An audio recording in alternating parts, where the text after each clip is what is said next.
Brexit, May's EU deal not binding, says David Davis. He said it was not legally enforceable, and if the UK failed to get a trade deal with the EU then it would not pay its divorce bill. But he stressed that the UK was committed to keeping a frictionless and invisible Irish border.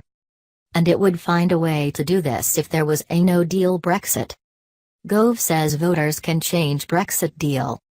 Breakthrough deal in Brexit talks. Reality check, Theresa May's deal with Brussels.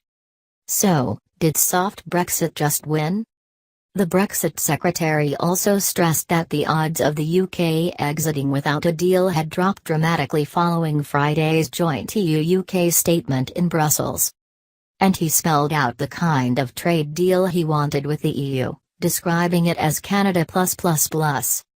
Canada's deal with the EU, signed last year, removes the vast majority of customs duties on EU exports to Canada and Canadian exports to the EU.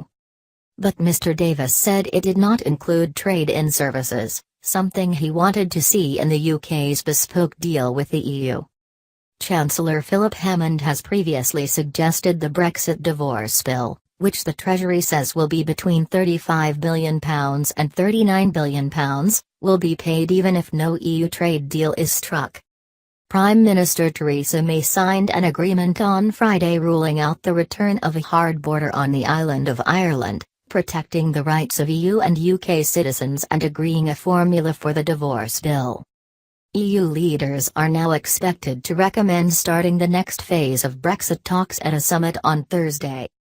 But Mr. Davis stressed Friday's agreement was conditional on achieving an overarching trade deal with the EU, agreements on security and foreign affairs, as well as the 2-year transition period the UK wants after if officially leaves the EU in March 2019. Friday's agreement includes a fallback position if the UK fails to get a trade deal, which proposes full regulatory alignment between the EU and the UK. This clause had been diluted at the insistence of the Democratic Unionist Party, which fears Northern Ireland would be separated from the rest of the UK, and move closer to Ireland, if it had to adopt EU rules to keep goods flowing across the border. Labour's position. But there is still controversy, and confusion, over what full alignment would mean in practice, with some Brexiteers fearing the UK would have to continue to abide by EU regulations on agriculture and other issues after Brexit.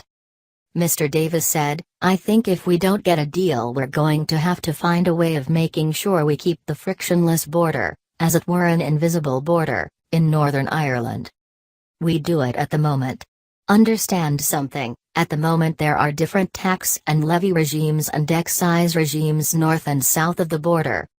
We manage that without having border posts allotted along the 300 roads there, and we will find a way of doing that." The UK's opposition Labour Party has ruled out remaining in the EU single market and customs union if it wins power. But the party's shadow Brexit secretary Sir Keir Starmer said the party wanted a partnership with the EU that retains the benefits of the single market and the customs union. Asked if Theresa May's deal would mean Britain would stay very close to the single market and the customs union, he said, "Yes, and I think that's the right thing, and I think we should hold her to that because that goes to the heart of the question: what sort of Britain do we want to be? Do we see Europe as our major trading partner in the future, or do we want to rip ourselves apart from that?" Asked if Britain would have to carry on paying some money in, he said, "Norway pays money in. They do it actually on a voluntary basis. There may have to be payments, that's to be negotiated.